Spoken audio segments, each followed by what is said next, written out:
बहुत स्वागत है आपका। आप देख रहे हैं हमारी खास पेशकश मुद्दा। मैं हूं आपके साथ नेहा दुबे और आज हम बात करेंगे टेरर फंडिंग पर महामंथन की। जी हां, आतंकवाद दुनिया की सबसे बड़ी समस्या है। शायद ही कोई ऐसा देश हो जो इससे अछूता रहा है। किसी न किसी रूप में ये लगभग हर क्षेत्र के लिए परेशानी का सबब बन चुकी है। यहां तक कि दुनिया के सबसे शक्तिशाली देश अमेरिका को भी इसने 9/11 का जख्म दिया है। इसे रोकने के लिए तमाम कदम उठाए जा रहे हैं। आतंकवाद की फंडिंग से निपटने के तरीकों पर चर्चा के लिए दिल्ली में 2 दिवसीय अंतर्राष्ट्रीय मंत्री स्तरीय सम्मेलन का आयोजन किया गया। प्रधानमंत्री नरेंद्र मोदी ने सम्मेलन का उद्घाटन किया। इस दौरान उन्होंने कहा कि दशकों से अलग अलग नामों और रूपों में आतंकवाद ने भारत को नुकसान पहुंचाने की कोशिश की है। हमने हजारों बेशकीमती जानें गंवाई है, लेकिन हमने आतंकवाद का बहादुरी से मुकाबला किया है। प्रधानमंत्री मोदी ने कहा कि खास बात यह है कि ये सम्मेलन भारत में हो रहा है और हमारे देश ने दुनिया के गंभीर रूप से ध्यान देने से बहुत पहले आतंक की भयावहता का सामना किया था। आतंकवाद मानवता, स्वतंत्रता और सभ्यता पर हमला है और ये कोई सीमा नहीं जानता। केवल एक समान, एकीकृत और शून्य सहिष्णुता का दृष्टिकोण ही आतंकवाद को हरा सकता है। आतंकवादी संगठनों को कई स्रोतों से पैसा मिलता है। एक स्रोत राज्य का समर्थन बिना नाम लिए पाकिस्तान पर निशाना साधते हुए प्रधानमंत्री मोदी ने कहा कि कुछ देश अपनी विदेश नीति के तहत आतंकवाद का समर्थन करते हैं। वे उन्हें राजनीतिक, वैचारिक और वित्तीय सहायता प्रदान करते हैं। टेरर फंडिंग के स्रोतों में से एक संगठित अपराध है।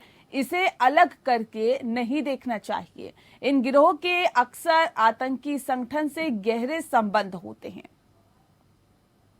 Nobody likes an area that is constantly under threat. And due to this, the livelihoods of people are taken away. It is all the more important that we strike at the root of terror financing.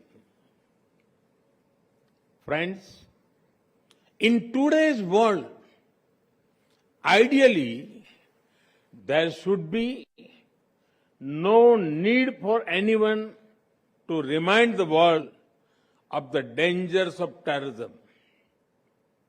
However, there are still certain mistaken notions about terrorism in some circles. The intensity of the reaction to different attacks cannot vary based on where it happened.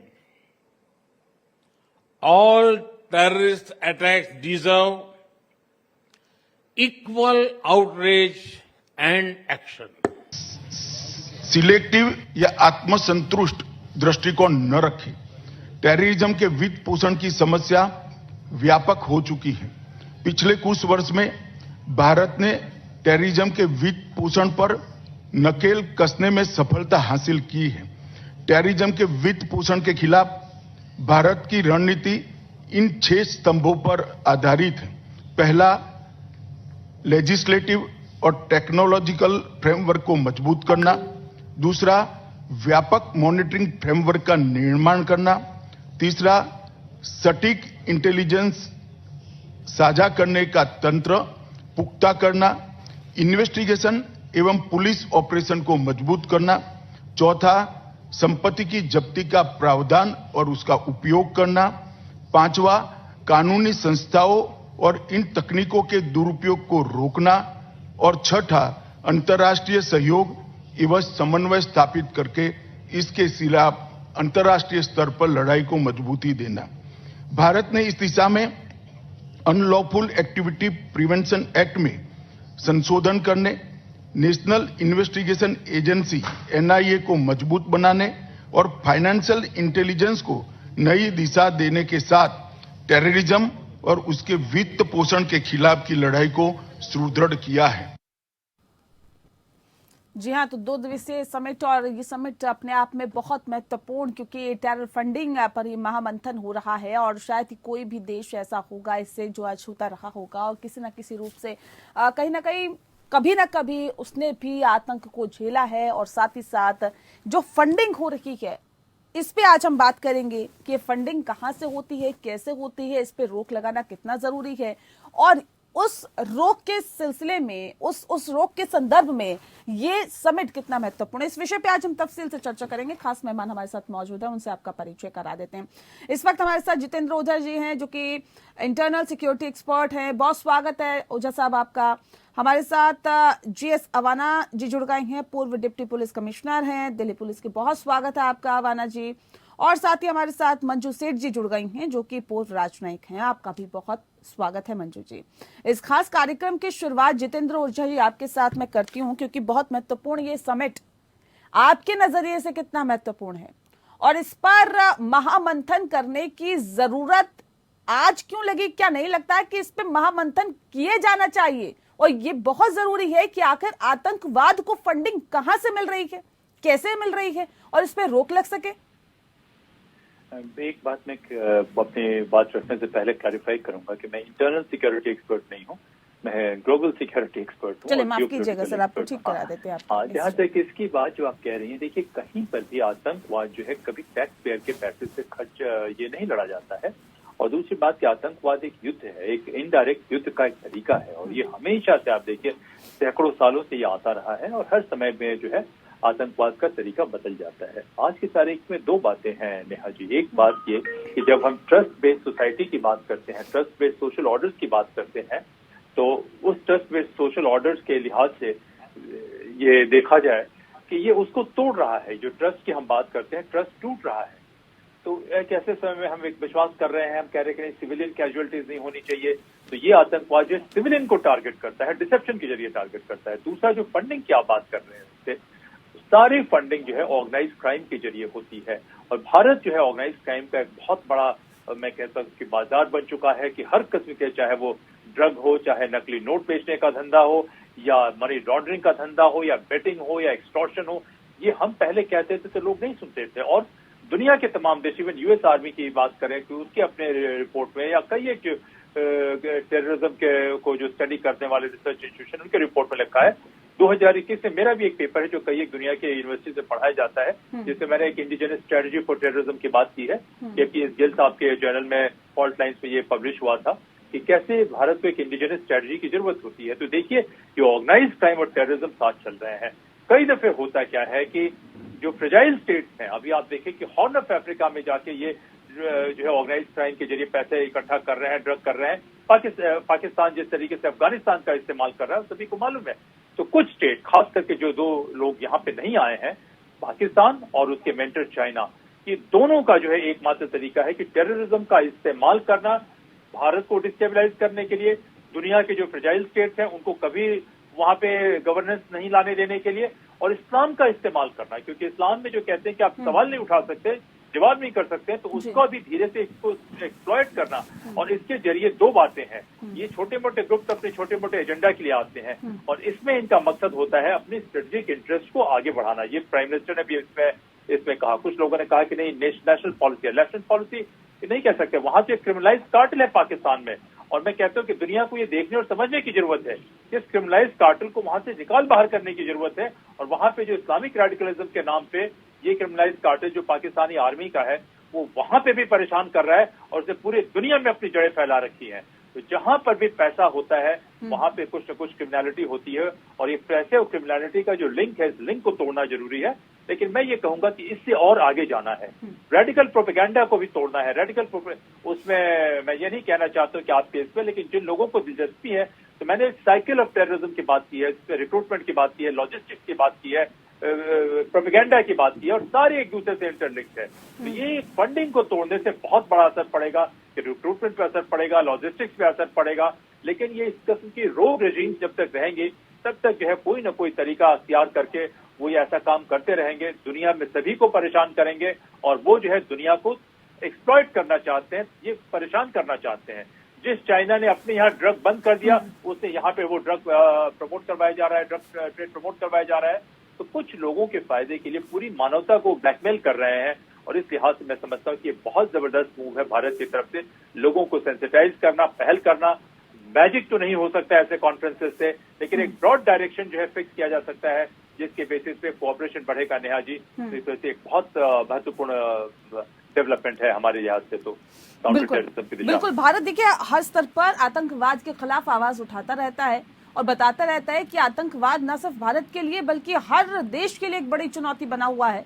लिहाजा इसको मिलकर इसे निपटना है और मिलकर ही इससे मुकाबला करना है। अवाना साहब, मैं सीधा रुख आपका कर लेती हूँ क्योंकि जिस बात का जिक्र अभी ओझा साहब कर रहे थे, देखिए ये बताइए कि फंडिंग ये कहाँ से हो रही है, कैसे हो रही है, इसको ब्रेक करना कितना जरूरी आप समझते हैं और कैसे ब्रेक किया जा सकता है? कौन कौन से ऐसे कदम उठाने की जरूरत आप समझते हैं जिससे सीधे इस पर अटैक किया जा सके? देखिए, कोई भी टेररिस्ट मूवमेंट या एक्शन जो भी लोग करते हैं बिना फंडिंग के सर्वाइव नहीं कर सकता। फंडिंग इसमें मेजर रोल होता है। जी जी जी। जहाँ तक इंडिया का ताल्लुक है, हम इतने वर्षों से देख रहे हैं जो हमारे ऑर्गेनाइज क्राइम को बैठ के पाकिस्तान में चलाते हैं, जैसे दाऊद इब्राहिम है और जो दूसरे हैं वो वहां से करते हैं। और पहले क्या अभी पाकिस्तान सरकार इसमें शामिल है। पाकिस्तान सरकार उनको हर तरह की फंडिंग कर रही थी। पहले डीमोनेटाइजेशन से पहले एक ही पेपर था, तो वो हमारे इंडियन करेंसी नोट्स छाप के और इसकी फंडिंग कर रहे थे।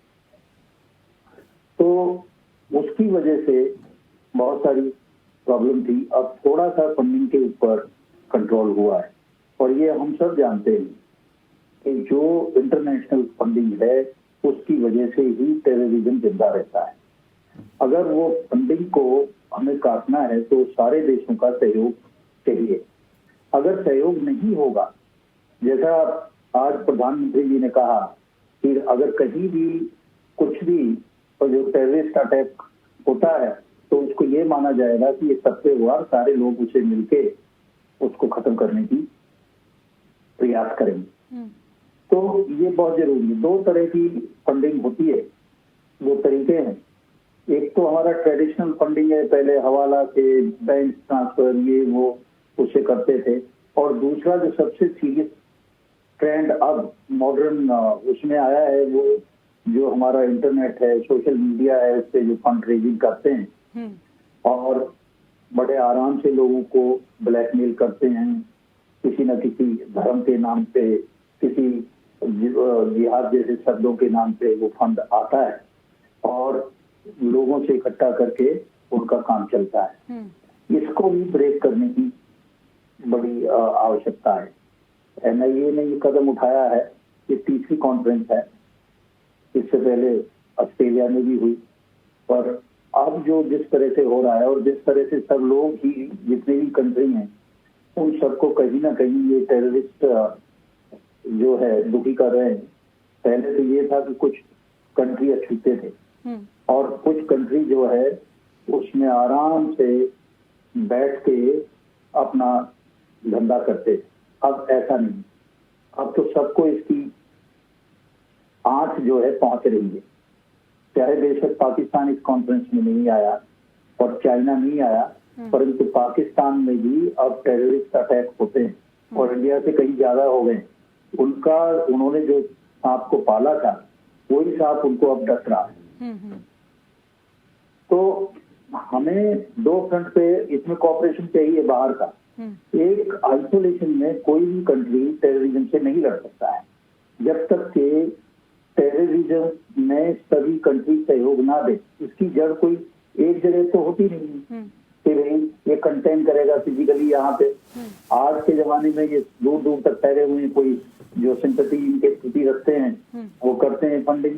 अब पाकिस्तान का जैसे मैंने जिक्र किया, पूरा कंट्री की बुरी हालत है, इकोनॉमी की बुरी हालत है, पर आज भी उन्होंने वो जो टेररिस्ट ऑर्गेनाइजेशन वहां पे जिनको ये पोषण दे रहे थे उनको हटाया नहीं, उनके खिलाफ कुछ भी नहीं बोला है। उनकी फंडिंग अभी भी जारी है, अभी भी वो कर रहे हैं। ये बात दूसरी है कि पाकिस्तान से इंडिया में जो पैसा आ रहा है उसकी कुछ लगाम लगी है, परंतु अब भी बहुत सारे तरीके हैं। भारत में भी लोग जो है इस तरह का सहयोग करते हैं। पीछे काफी लोगों को पकड़ा, तो कानून की सख्त दृष्टि होनी चाहिए। जो सेक्शन 17 है यूएपीए का, उसको सख्ताई से लागू करके, और जो हमारे यहाँ के इंटरनल है उनको पकड़ना चाहिए जो फंडिंग करते हैं। नहीं सर, और एक सेकंड माफ कीजिएगा, मैं रोक रही हूँ आपको।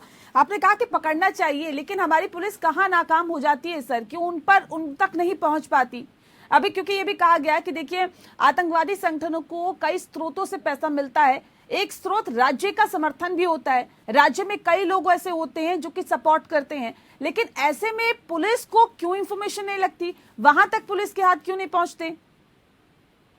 देखिए, जो इंटेलिजेंस एजेंसीज हैं और पुलिस हैं, हाँ, उनका कोऑर्डिनेशन होता है। किसी एक स्टेट में का तो होता नहीं, एक स्टेट में तो होता नहीं, हाँ, उसके कई स्टेटों में फैला होता है। हाँ, अब जब ये एनआईए का निर्माण किया गया, इसके पीछे जो सोच थी वो ये थी कि हम अलग अलग प्रदेश में टेररिज्म के जो इन्वेस्टिगेशन है वो करते हैं।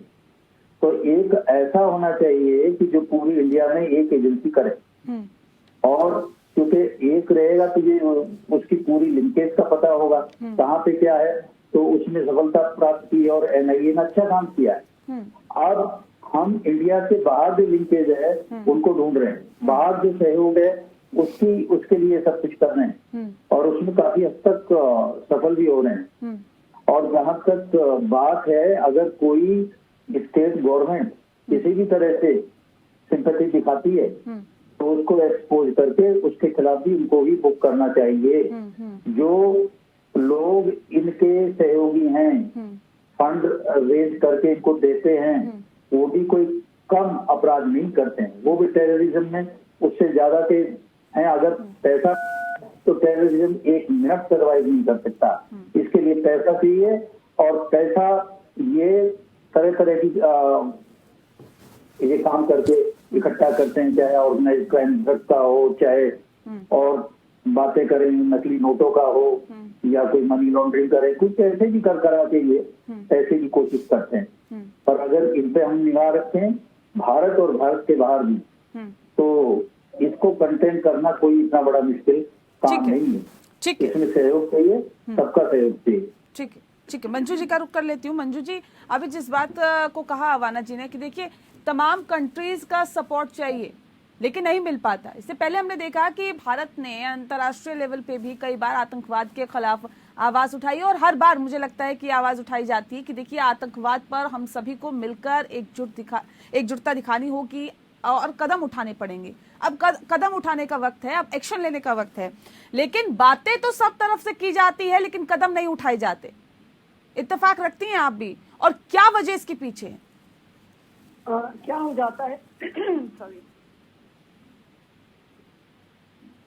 सब इकट्ठा तो हो जाते हैं, लेकिन बिल्कुल कदम नहीं उठाए जाते ऐसा नहीं है। लेकिन हाँ, जितना होना चाहिए एक्शन उतना नहीं हो पा रहा है, क्योंकि सब सोचते हैं कि टेररिज्म बहुत दूर हो रहा है, हमारे कंट्री में तो अफेक्ट नहीं हो रहा है, तो सब थोड़ा अपना एक्शन इतना स्ट्रॉन्ग नहीं लेते हैं। लेकिन एक अच्छी बात है जो FATF है, उन्होंने काफी दबाव डाला है सब कंट्रीज पे जो इसमें इन्वॉल्व हैं, और स्पेशली पाकिस्तान को पहले ग्रे लिस्ट में डाल दिया था, अब उनको फिर वापस निकाल दिया ग्रे लिस्ट में, क्योंकि पाकिस्तान ने दिखाया है कि हमने फंडिंग रोक दी है और एक्शन ले लिया है टेररिस्ट के अगेंस्ट, जो डेजिग्नेटेड टेररिस्ट हैं UN के द्वारा। तो कुछ वो ठोस कदम उठाते हैं, लेकिन पूरा कदम जो उठाना चाहिए बिल्कुल रोक डालने के लिए, और जैसे प्रीवियस स्पीकर्स ने भी कहा है कि वो फंडिंग नहीं बंद करते हैं, क्योंकि उनको लगता है कि हमारे फायदा की बात है अगर वहाँ पे अस्थिरता रहे। तो बहुत कंट्रीज इसलिए भी इस पे जुट होके बात तो करते हैं, लेकिन फुल एक्शन नहीं ले पाते। क्योंकि अगर आप देखेंगे, और अफगानिस्तान और पाकिस्तान यहाँ नहीं आए हैं, क्योंकि उनके तो ऑलरेडी उनको पता है कि हमको घेरा जाएगा, और हमें इंडिया स्पेशली इंडिया के द्वारा उनके अगेंस्ट पाकिस्तान के अगेंस्ट ठोस एविडेंस भी दे सकते हैं, लेकिन और वो घेरे में नहीं आना चाहते हैं, और उनको लगता है हमारा फायदा है, हमारे देश का फायदा है अगर हम अस्थिरता करें। और वो उन्होंने एक बना रखा है कि जम्मू एंड कश्मीर हमारा है, एक 1 पॉइंट एजेंडा। लेकिन मैम अब तो पाकिस्तान भी इससे अछूता नहीं है ना। इससे पहले हमने देखा, हाल ही की बात है, बहुत ज्यादा पुरानी बात नहीं है, जब स्कूल में बम फट रहा था और वहां पे कई बच्चों के मृत्यु हो गई थी, कई चोटिल हो गए थे। ये बहुत पुरानी बात नहीं है, उससे पहले भी कई मामले सामने आ चुके हैं। तो ये घटनाक्रम बताते हैं कि अगर आप इस तरह की हरकतें करेंगे तो वो आप पे भी भारी पड़ सकती है। तो इससे कौन अछूता है? अगर अमेरिका तक इससे अछूता नहीं है तो इससे कौन अछूता है? क्यों अगर देशों को ऐसा लगता है कि देखिए हम पर बहुत ज्यादा आतंकवाद हावी नहीं है, तो ये ऐसा क्यों लगता है? क्या वजह इसके पीछे है मंजू जी? यही मैंने अब जैसे कहा, उनको लगता है कि हम लोग अफेक्टेड नहीं है और हमारा भी इंटरेस्ट इतना ज्यादा अफेक्टेड नहीं है, तो हम वो लोग उसको थोड़ा सा कम इम्पोर्टेंस देते हैं। लेकिन जैसे आपने कहा, अगर वो टेररिज्म को सपोर्ट करेंगे और उसके अगेंस्ट एक्शन नहीं लेंगे तो कोई भी कंट्री अनटच्ड नहीं रहेगी। बिल्कुल आपने सही कहा है। ऑलरेडी आप देख रहे हैं सब जगह ये, क्योंकि अलकायदा और ISIS जो हैं वो बहुत स्ट्रॉन्ग होते चले जा रहे हैं और सब जगह उन्होंने फ्रांस में भी अटैक कर दिया, इधर अलग कंट्री से भी अटैक करते हैं, उनके जो खुद नहीं मतलब उनके जो अफिलिएट्स हैं और जो उनके सपोर्टर्स हैं। और ये जब तक नहीं बंद होगा, जब तक FATF, UN और सारे कंट्रीज और सारे मेंबर कंट्री, और जैसे आज के जो कॉन्फ्रेंस में पार्ट ले रहे हैं 72 कंट्री, लेकिन FATF ने अगर पाकिस्तान को ग्रे लिस्ट से हटा दिया तो ये समझा जा सकता है कि भाई किस आधार पर हटाया और कैसे ये भी तय हो गया कि अब तो वहां से फंडिंग नहीं हो रही है या वो आतंकवाद को संरक्षण नहीं दे रहा है। ओझा साहब, मैं आपका रुख कर लेती हूँ क्योंकि बहुत महत्वपूर्ण है। देखिए, इस फंडिंग को रोकना है और इस रोकने के लिए भारत तो लगातार आवाज उठाता है, लेकिन जब एकजुटता दिखेगी तभी इस समस्या का समाधान होगा। इस समिट को कितना आप महत्वपूर्ण मानते हैं और क्या लगता है कि ये मील का पत्थर साबित होगा इस फंडिंग को रोकने के लिए, या यहाँ पर जो बातचीत की जाएगी वो कहीं ना कहीं उस पर अमल किया जाएगा और अमल होना भी चाहिए? और क्या आप कदम उठाने की सोचते हैं अगर सबसे पहले इस टेरर फंडिंग को रोकना है? कहां पर चोट करनी होगी ओझा साहब? करनी होगी जो आपने कहा ना, मैं थोड़ा सा ये कर रहा हूँ, मंजू जी ने जो कहा FATF, देखिए FATF बहुत ऑटोनॉमी से काम नहीं कर पाया। पाकिस्तान को 20 साल पहले ब्लैकलिस्ट हो जाना चाहिए था, नहीं हुआ। बहुत मुश्किल के बाद ग्रे लिस्ट में आया और ग्रे लिस्ट में आने के बाद जो है कई एक देशों को लगा, मजबूत देशों को लगा, तो उन्होंने उसको धीरे से ग्रे लिस्ट से भी बाहर निकाल दिया। जो APG की मीटिंग हुई थी 2018-19, उसके मैं प्रोसीडिंग 19 से देख रहा था और 20 में देख रहा था कि किसी बड़े देश ने पाकिस्तान को बहुत ज्यादा इंडाइट नहीं किया, क्योंकि कई एक देशों की एजेंसीज को लगता है कि पाकिस्तान का जो नेटवर्क है उस नेटवर्क के जरिए कई दफे उनके काउंटर टेरर स्ट्रेटजी में पाकिस्तानी स्टेट मदद करता है, यानी पाकिस्तानी मिलिट्री की जो बात करती है। तो ये चीजें इतनी आसान नहीं है जितनी दिखाई पड़ रही है। देखिए, दुनिया में कहीं पर भी टेररिज्म बिना किसी न किसी स्टेट सपोर्ट के फ्लरिश कर ही नहीं सकता, एग्जिस्ट कर ही नहीं सकता है।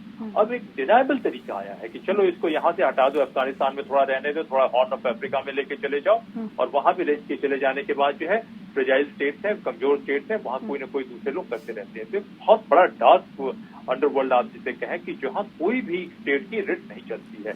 आप देखिए कि अमेरिका जैसे देश को अफगानिस्तान में कितने साल रहने के बाद, और जो उनकी कॉस्ट ऑफ वॉर स्टडी जो ब्राउन यूनिवर्सिटी की है, उन्होंने कहा कि 8 पॉइंट के कुछ ट्रिलियन डॉलर उनका खर्च हुआ है वॉर में, लेकिन उसके बावजूद वो वॉर कंक्लूड नहीं कर पाए। तो ये इतनी आसान नहीं है।